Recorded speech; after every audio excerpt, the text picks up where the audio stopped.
Okay, today is October 22nd and you're here for Econ 249.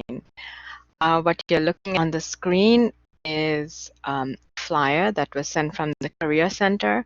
I'm putting this up now so that you're aware of the different dates and you can plan ahead.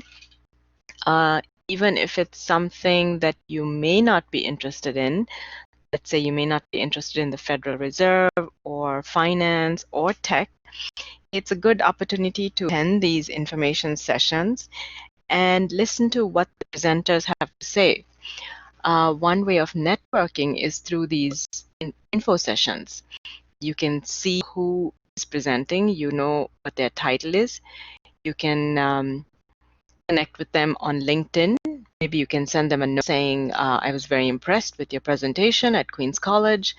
I would like to connect with you, and that might lead you to something else. So even if you're not interested in the info session itself, it could lead you to other things. So make use of these events, right? So the bottom of your screen tells you where you RSVP to attend. You will be sent a Zoom link specifically to yourself that I think you won't be able to share. Also a reminder that your second exam will be next week on Thursday. It will cover chapters 5, 6, 7, and a little bit of 10.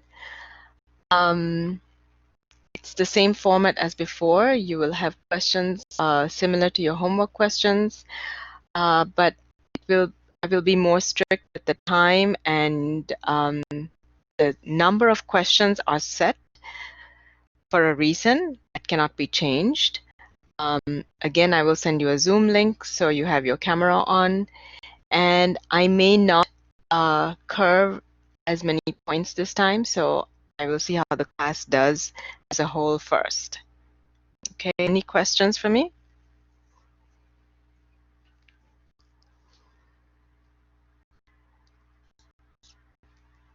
Okay, so I have not completed your corrections for Excel number 3. I'm still in the middle of that. So Istiak, your question is answered in the chat box. What I'm going to start today is I'm going to do something a little different. And remember, we were talking about normal distributions. And then I mentioned that with normal distributions, we only focus on that continuous probability distribution. We do not look uniform or exponential. And then I showed you that we transform x into z by using this transformation formula. And we applied that to our word problem. And I said that you could do it in 2 different ways. You could use the normal distribution tables, or you could use Excel.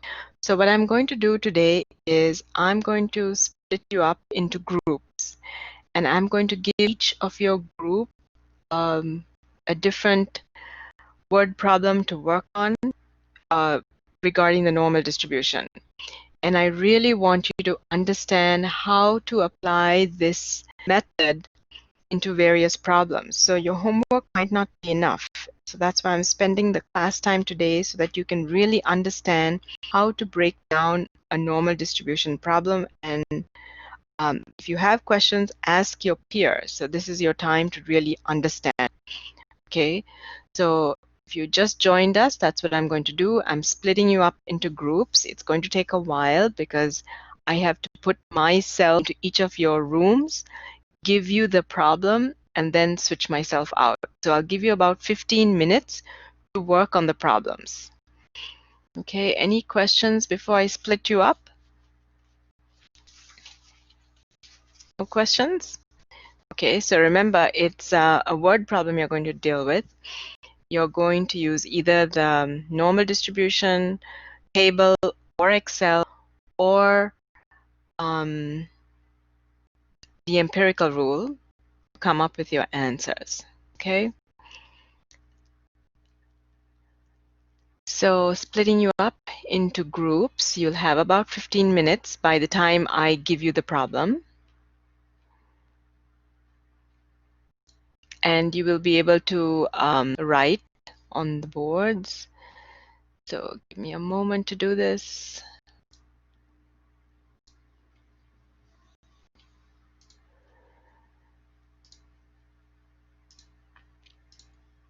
Okay, breaking you up into groups.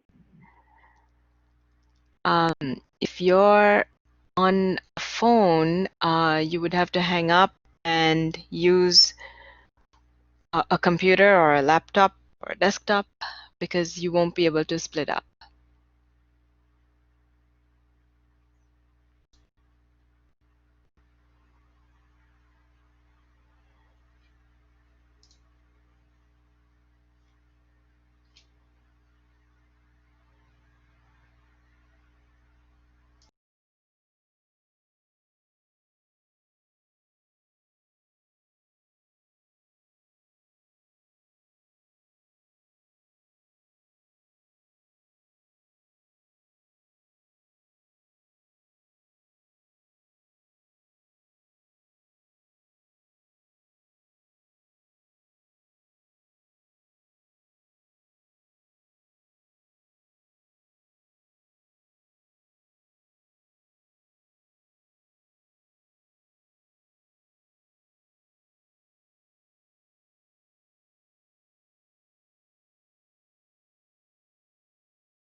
Oh,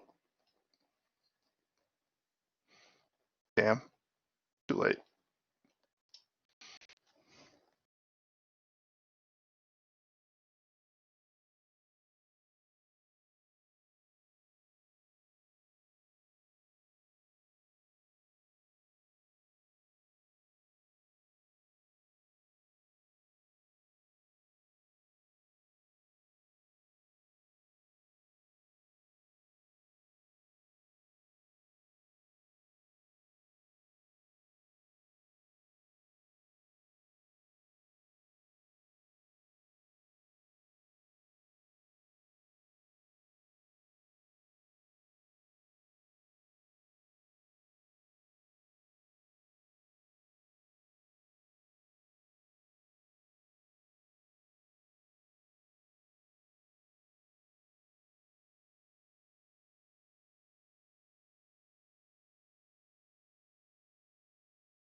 Okay, everyone can hear me, right? I need team 1 to start drawing on the whiteboard.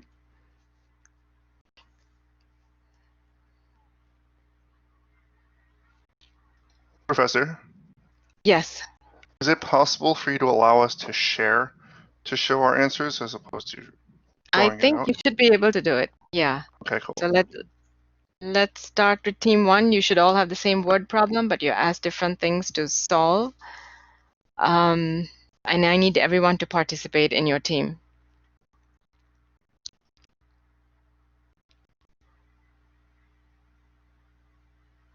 Okay, do we have anyone from team 1?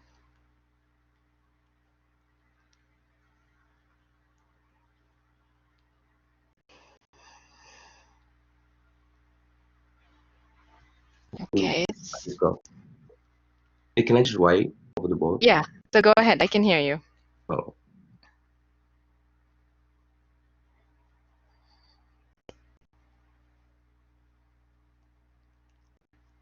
So you can explain the problem. Can someone explain it while someone's writing?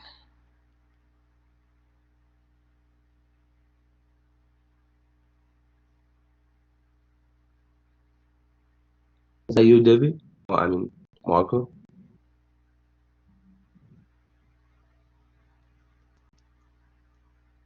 Yeah, it's fine. You can turn on your microphone and explain to us.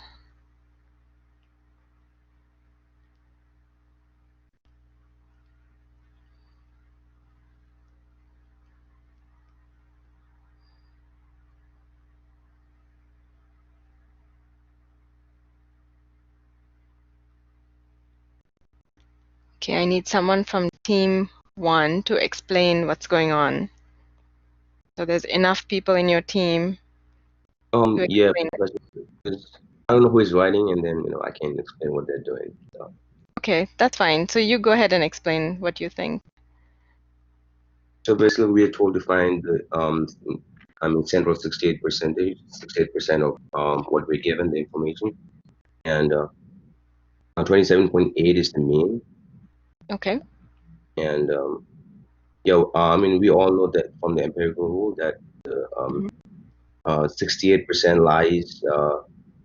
I mean, inside the Yep, the one standard deviation from each side, like -1. exactly.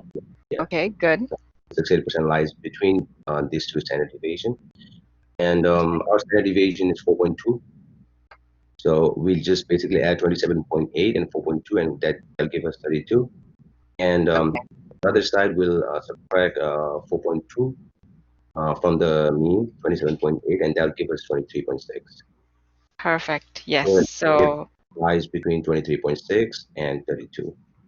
That's the one. perfect. So visually, that graph is also correct. So we can see what it is you just explained. That's correct. And I see that what's written in the blue is a different way of doing it, which is using the formula, which is not wrong. You can also do it that way. But this problem asked you to use the empirical rule, so that graph shows exactly what you explained. Yep. So the answer is, so the question is saying, you're looking at fuel economy estimates for automobiles built 1 year. And they predict that the mean is this and the standard deviation is this for highway driving. We're told it's a normal distribution, and you have to use the empirical rule. So calculate the value that is one standard deviation below and above the mean. So in other words, you said that 68% of all cars will have a fuel economy estimate between 23.6 miles per gallon and 32 miles per gallon. So within all 68% of all cars will fall within this. So yes, thank you. That was correct. We're going to move on to team number 2. So team number 2, you could have done it in a similar method or something different. So I'm going to clear the screen now. And team 2. I'm trying to share my Excel sheet to show you, Professor, but it's only Okay. letting me use the whiteboard. Okay, let's see if I can change the settings. You should be able to share video, post chat. Oh, doesn't show me anything else. Yeah, I guess not. Okay, that's fine. I'll start drawing if someone else can start explaining. Okay. Okay, so we used the formula. So the mean was 27.8. The standard deviation was 4.2. So Mm-hmm. what you do is you take the amounts and then you subtract the mean from it, and then you multiply that by the wait, what was that again? I forgot. So The you're almost there. Yes, you multiply by the standard deviation, I think, and then you subtract the 27.8 from mhm. the values, and then multiply by 4.2 Okay. by 2, and then subtract that value. My bad. There you go. Okay. So I think we're looking at a different method on the screen, and you explained a different method, which is fine. They're both correct.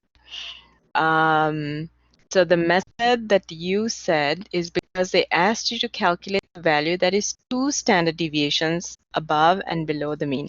So I'm just going to type it in here. If the mean is 27.8, then you're adding 2 times that standard deviation, which is 4.2, I think, right? And then you got, is that how you got 36.2 miles per gallon? Okay, yep. Or you could do exactly what you have here at the bottom, which is 27.8 minus 4 times the 4.2. And you got, what did you get? Oh yeah, I see it, 19.4. Okay. Yep. These are 2 different methods. You could have recognized that you're adding or subtracting. I messed this up. It should be 2 here. Let me just fix it before you copy the wrong thing here. This should be 2. But this is also correct to do it by recognizing you can transform X into Z. Does anyone have any questions for them? So the point in this is for you to see different methods of getting the answer.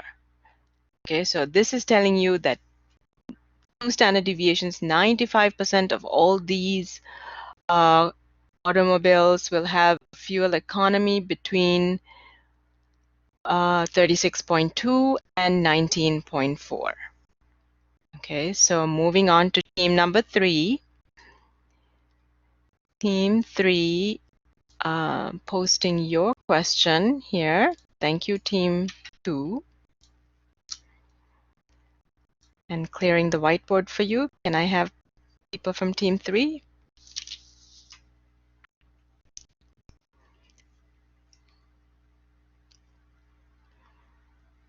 Okay, so we have standard deviation 4.2.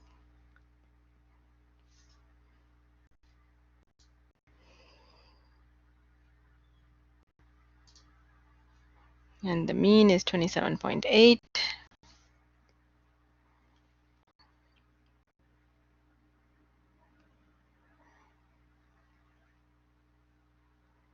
Okay, so you're asked to do between 3 standard deviations. Okay, and thank you for drawing the graph.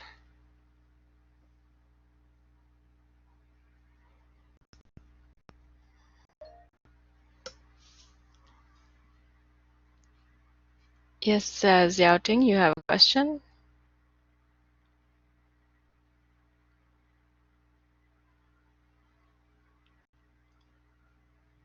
You can use your microphone if you have a question. So we see that we're interested in the 99.7%.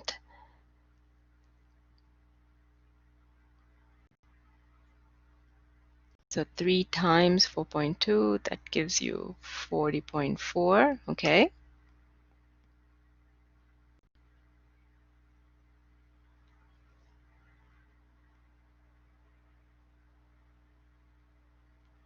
Okay, and the minus gives you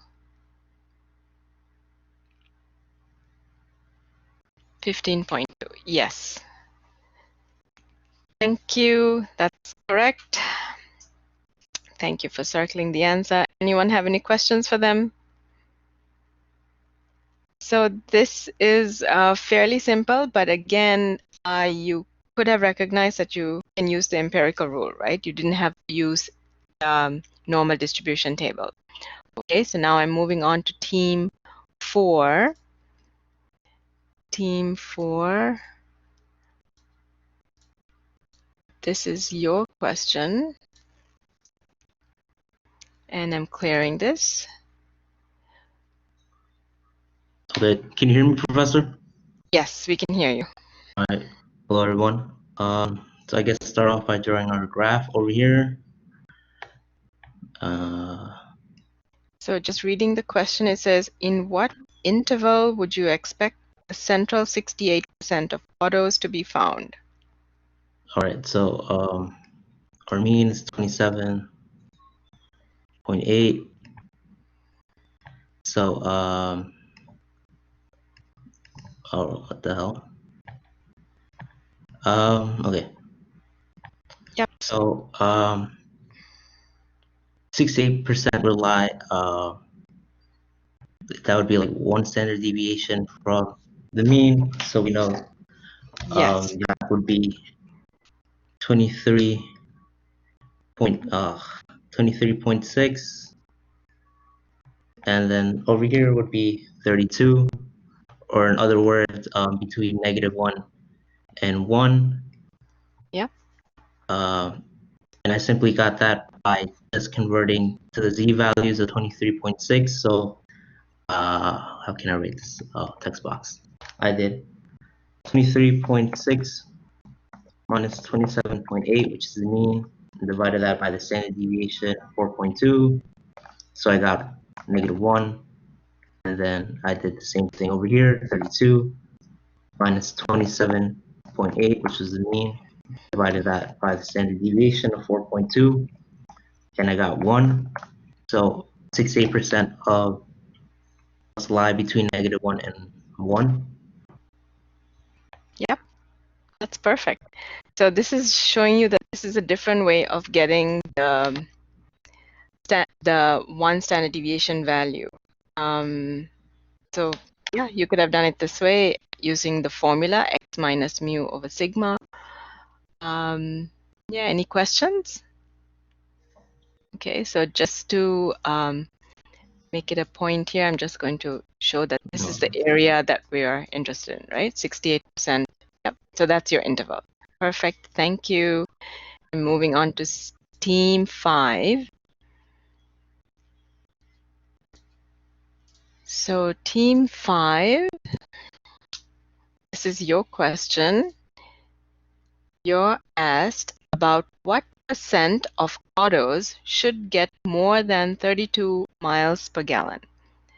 So again, this is same word problem, but different questions being asked. So you truly understand how to visually comprehend the question and present it and analyze it methodically.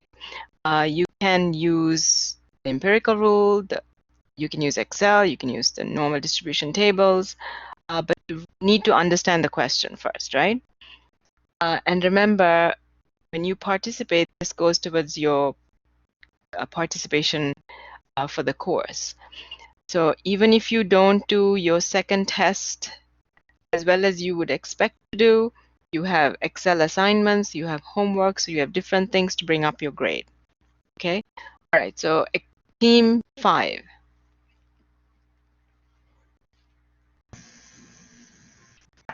So for this problem, we just took the formula. So z equals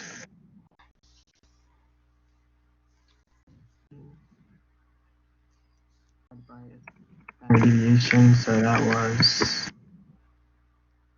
Okay. 32 minus 27.8 divided by 2. That equals 1. So we did one standard deviation off the mean. Okay. Yep. So can one of you start drawing the graph so we get to see it too?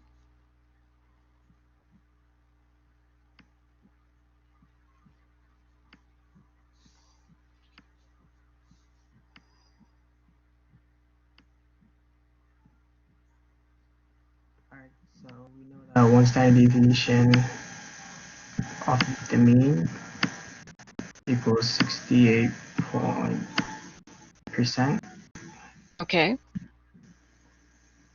from here to here, 68%. Yep. And then since we have a z value of 1, we know that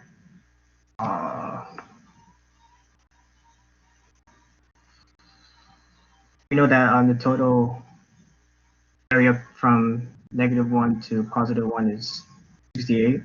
Since we know Okay. that it goes from 1, we could divide that by half from the mean, which is 34. Okay. Since we know that the mean has an area under it of 50%, we subtract 68 from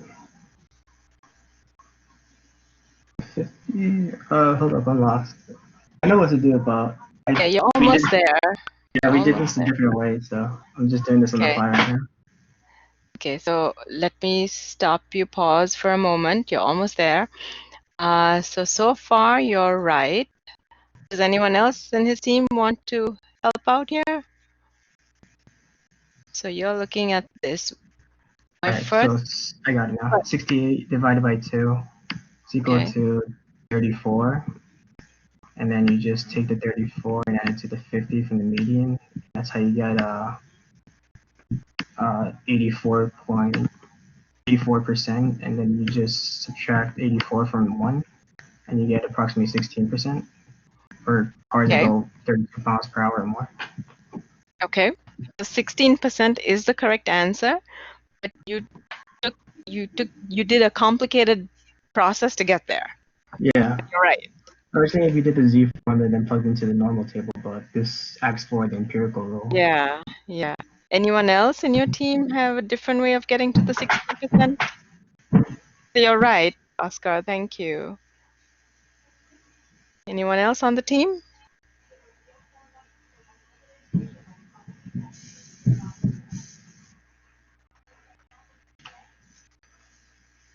Okay. Arzu, so you use the table, right? Let's see if you can figure it out without using the table. So, first of all, you're told, I'm going to draw it. I'm going to redraw this. Hello. Can you turn the microphone off, please? If you can turn the microphone off. Oscar, can you turn it off?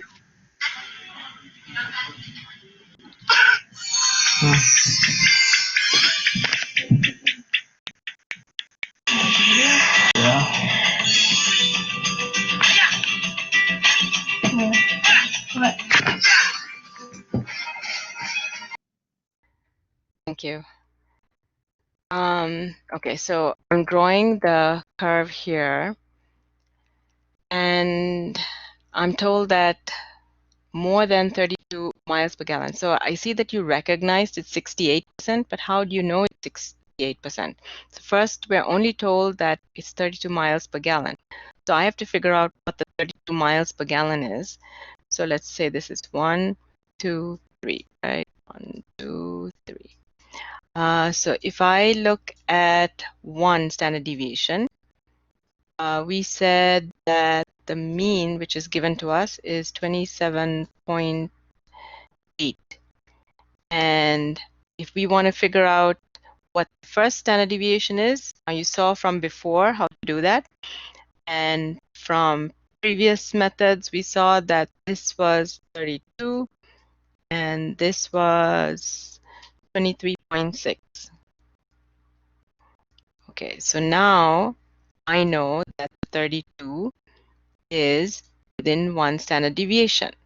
So that's how I know that this is my 68%. Okay, so that's the first step, because otherwise I don't know that I'm dealing with 68%. Okay, so far that's correct what you did. So now the question is saying what percent of autos should get more than 32 miles per gallon? So this is actually what we need, more than the 32 miles per gallon. Dongwoo, did you have a question? Yes, Professor. Uh-huh. I was wondering. You say how do you get 32? Because So it's 68%. I'm sorry, I can yeah, get it. the question didn't say anything about 68%. The question, if you look at Team 5's question, it says about what percent of autos should get more than 32 miles per gallon. So they didn't tell us anything about 68%. We only know 32 miles per gallon. So Okay, get it. we need to figure out where the 32 falls. Is it one standard deviation, two standard deviations? And the way we found it, because Team 1 found that answer, Team 1 said that you take, what is it, 27.8 plus 4.2, and that's how they got the 32 miles per gallon. So we know then that this is 68%. So we're all on the same page. So that's where he got the 68%. Okay, so that's correct. Now the question is saying more than 32 miles per gallon. So that's just the yellow area that we need to find. So that you could have done it in many different ways. And the way that you did is fine, Oscar, but I'm going to show you another way. So basically you need to get the yellow area. That's it, right? So if you recognize how to do it, that's fine. So I would do 1 minus 0.68, divide that by 2, and that should be your 16%. Any questions? Any questions for us? Okay, so you recognize that the entire area under the curve is 1. Take out that blue area and then divide it by 2 because you only want the right side. Okay, so thank you for taking the lead in your team and moving on to Team 6. Any questions? So Okay. Professor, you say only only the right part, right? Correct, because it said more than 32. So only the right side. So that's why we divided it by 2. Okay, got it. Thanks. Okay, so now Team 6. Can you explain what you did, please, Team 6? Yes, so I use this formula. Wait one second. So it says about what percent of autos should get between 32 and 36.2 miles per gallon. Okay. Yes, so I use this, the 32 less than x Mm-hmm. less than 36.2. Oh, sorry. Yep. Okay, then I use the formula that is Okay. that one. You want me to write everything? If you have to explain to us, then Sure. that's fine. So 32 minus the median, that is 25.8. So that I think we have on the already written, right? We can see here someone's written it. 1 and 2, right? Sorry, One I on the wrote it. left. Yep. Oh, Okay, that's fine. so just I finished just writing this. Okay. 36.2. Okay. Okay, so we got So you have 1 and you have 2. Yep. so the graph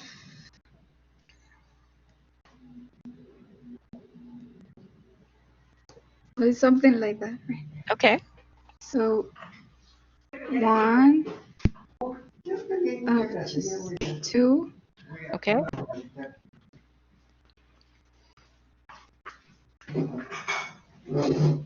0.8413.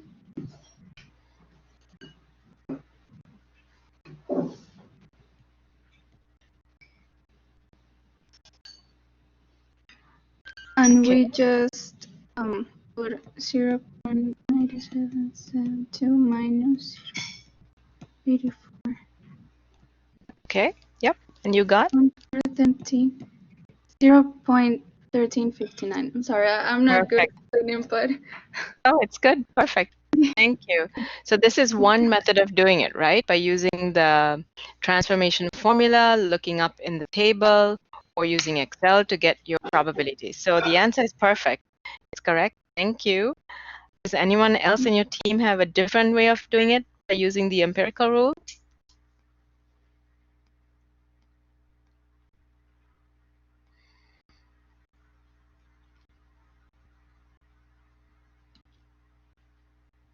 You did the same. Okay. So I'm just going to show it to you because I think it's important to recognize it.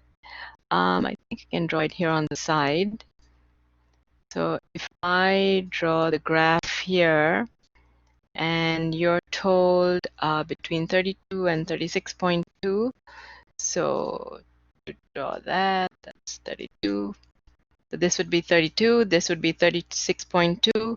I need to figure out, they told me empirical rule. So based on my empirical rule, I know this would be within 1 standard deviation, that would be 32.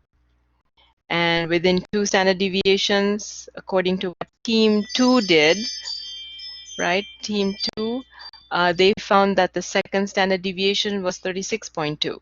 So this question is saying find the area between the two. Okay, so to find the area between the two, I know that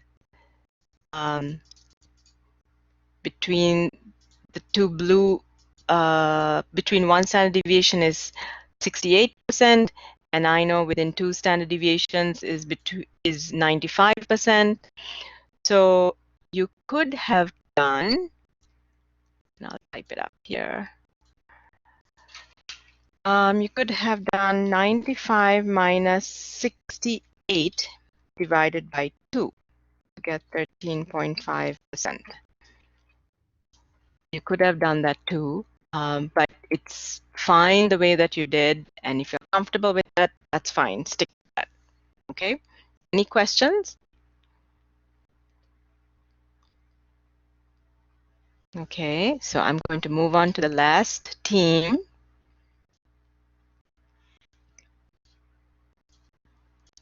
And the last team, team 7, can you explain to us how you came about this? Describe the gas mileage of the best 2.5% of cars.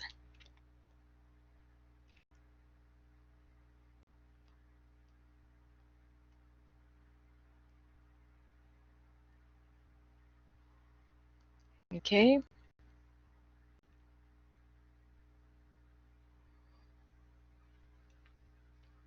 Okay, so you recognize that the entire area under the curve is 100% minus, minus 95%. okay, So it'll be 5% divided by 2, so it'll be 2.5. okay. Sorry, I can't do. Yeah, no, that's perfect. Can you draw the graph? Can someone draw the graph for us so we understand what it is we're looking at? Yeah.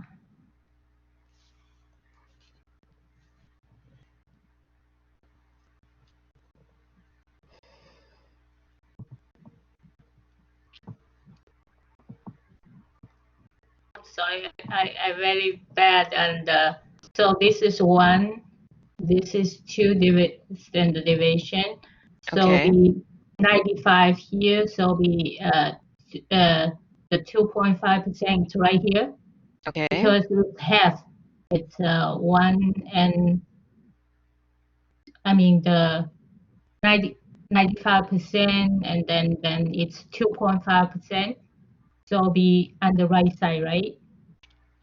okay. So I'm going to add to this. I'm sorry. Yeah, no, it's fine. So you're saying that at the second standard deviation, this area here is 2.5%, right? Because they said in the question that best of the 2.5% of cars. So that's the best. So that's higher than 2.5%. So you needed to find that little area. And you recognize that if you had doubled up 2.5%, that means 2.5 plus 2.5 on the left will give you 5%. You recognize that this area in the center is 95%. So that's where you got the 100 minus the 95%. So you take the entire area under the curve, which is 100, minus the 95, you're left with 2 red areas, but you only want the area on the right, so that's divided by 2. So that's where you got. Is that right or no? I'm not Yes, sure. yes, that's right. Okay. So that means it's at it's 2 standard deviations, right? yes. Which is equal to what mileage? When is it due? Does anyone know? Team 2?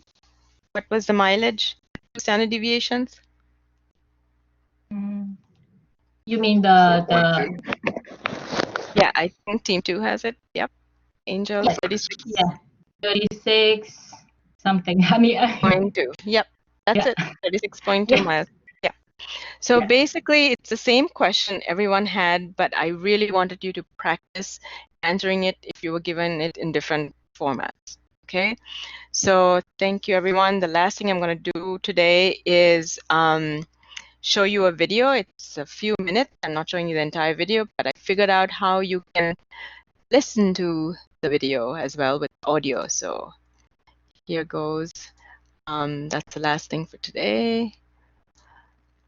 Okay.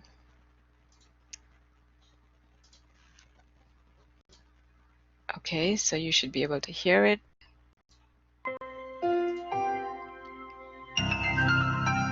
Funding for this program is provided by Annenberg Learning.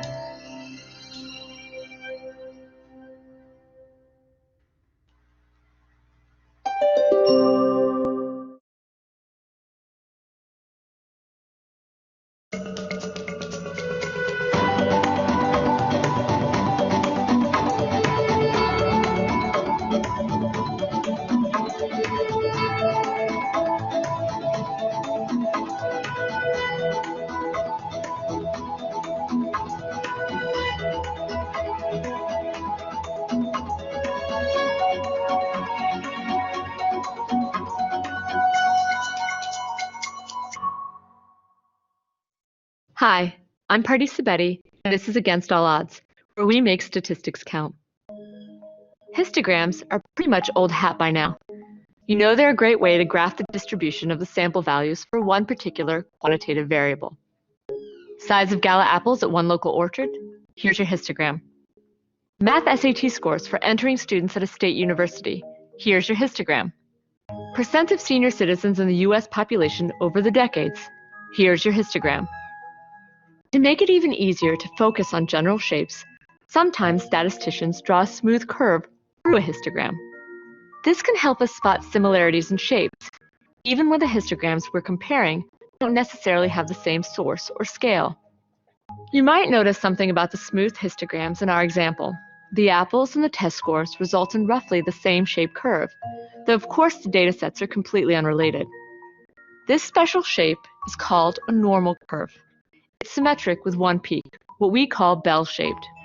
The mean, mu, and the median are the same point, right here in the middle. Lots of distributions in the natural world exhibit this so-called normal curve shape, as we can see on a visit to Manomet Center for Conservation Sciences, located on the shore of Massachusetts. This is a sort of a central for migration. Almost anything can be coming up our coast. Since 1970, biologists here have been tracking migratory birds as they pass through every spring and fall. 50 mist nets spread out over the property and snare birds when they come down to rest or feed in this attractive seaside habitat. Researchers quickly work to disentangle the birds and head back to the lab to measure and record all the vital stats. Wing is 61, fat 5, 0 CP, 0 BP, 4 molt, 3 skull. Each bird also gets banded. A little anklet that contains identifying info is placed on its leg. So anyone who catches this bird again, whether at Manomet or as far away as South America or the Arctic, can learn more about where it's traveled. Over the decades, the scientists have banded thousands and thousands of birds and collected tons of data points before sending them back on their way. Bird, off you go. Here's a histogram built from the wing lengths of all the gray catbirds they measured since 1970, and another for all the gray catbird weights. And take a look at one more, which tracks how many white-throated sparrows get banded each day of the fall migration season. Recognize anything special here? We can draw a normal curve over all three examples. The bars of the histogram represent the actual sample data the researchers collect from the birds they capture. The curve represents our idealized assumption of what the whole population of waits would look like for every catbird that passes through Manomet, whether captured or not. It's based on the actual data.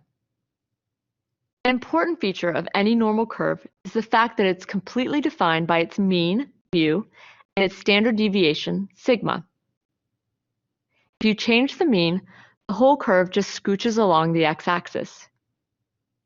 If you change the standard deviation, you're changing the distribution spread, and the peak gets flatter and wider, or taller and narrower. The Manomet bird records allow scientists to build a comprehensive picture of how bird migration has changed since they first started collecting data.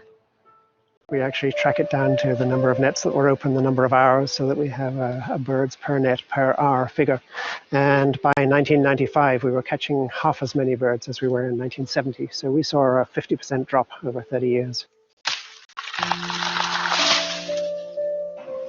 Much of that decrease in the bird population can be chalked up to habitat degradation and loss. If there aren't good places for the birds to live, eat, and breed, they won't survive. What's unique about the Manomet record is that it lasts all the way through each migration season. That provides researchers with much more info than a commonly collected piece of data called first arrival. Birders, bird watchers, they go out each year, and often what they're most interested in, what they record, are the date that they see the first bird of a species each year. So first date is interesting and important. However, it can be very variable with changing population sizes. So that's what makes these data from Manomet so valuable, is that we also have mean arrival, which is less susceptible to changes in population size. Check out these normal curves showing migration data for the black-polled warbler. The y-axis measures the number of individual birds observed. In year 1, many more birds were caught at Manomet, which you can see from the higher peak. By year 33, fewer birds were passing through. What's interesting is that while the mean stayed the same, the first bird now arrives later in the season. That's a function of the population shrinking. Smaller populations are harder for researchers to keep tabs on because the individuals are comparatively few and far between. With a smaller population size, it becomes increasingly difficult to see that first bird, so that's why we see it later. Here are the curves for another species, the eastern towhee. Again, the y-axis describes the number of individual birds observed. You can see the population decreased for these guys too, based on the lower peak in year 33.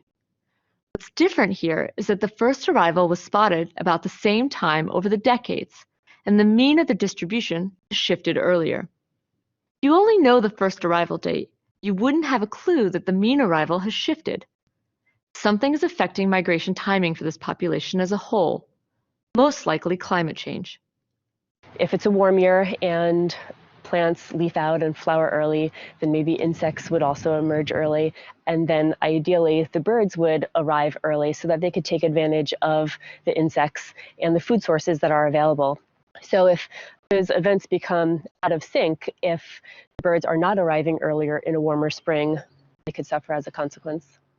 It's easier to make comparisons on the eastern towhee data if we convert each bell-shaped smooth histogram into a normal density curve. To do this, we change the scaling on the y-axis from a simple count of the number of birds observed to a relative frequency, or proportion. With this new scale, the total area under the density curve is 1. Even though these curves are based on different numbers of birds, the area under each density curve represents 100% of the birds in each sample. Now we can compare the proportion of birds that arrived by a specific day for year 1 and year 33. It's obvious the mean for year 1 is later, with the whole curve moved along the horizontal axis to the right. The curve for year 33 is a bit taller and pointier because the data that year is less spread out, with a smaller standard deviation. And you can see that those first arrivals are happening at just about the same time. What's different between the 2 years is the proportion of birds that have arrived by a particular time.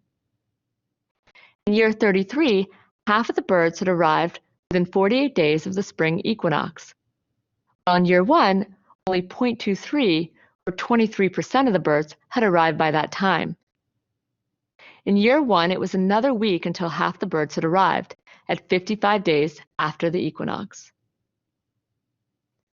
Here are the density curves for the blackpoll warbler, with its consistent mean over the years, and its later first arrivals. From the density curve, we can compare the proportion of birds arriving by a certain day. Let's pick day 56. In year 1, the area under the curve is 0.10, meaning 10% of birds had arrived by this date. In year 33, the area under the curve is 0.04, meaning only 4% of the birds had made it. So the percentage of birds that used to arrive by day 56 is more than double what it is now. In both years, half the birds had arrived by day 67. The only thing causing the observed later first arrival is that fewer birds are migrating, making it tougher for researchers to spot the rarer birds. Remember, it's the observed first arrival. A bird or two can easily sneak in under the radar, so to speak, unseen by researchers. The scientists at Manomet say it's important to take into account population sizes when looking at migration times, especially if the only data available are those easily influenced first arrival dates. Fewer birds could mask the reality that while the first bird is being spotted at a consistent date, a far larger percentage of the population is arriving earlier. You don't want to base important conservation decisions on misleading data. Luckily, things are looking up for some of those birds after the rough decades of the 80s and 90s.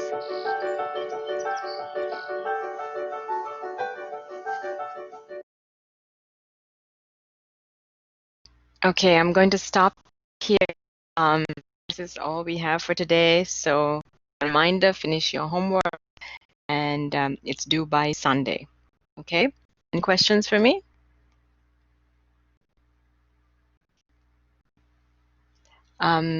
Oscar, to answer your question, the exam material, it's on the syllabus.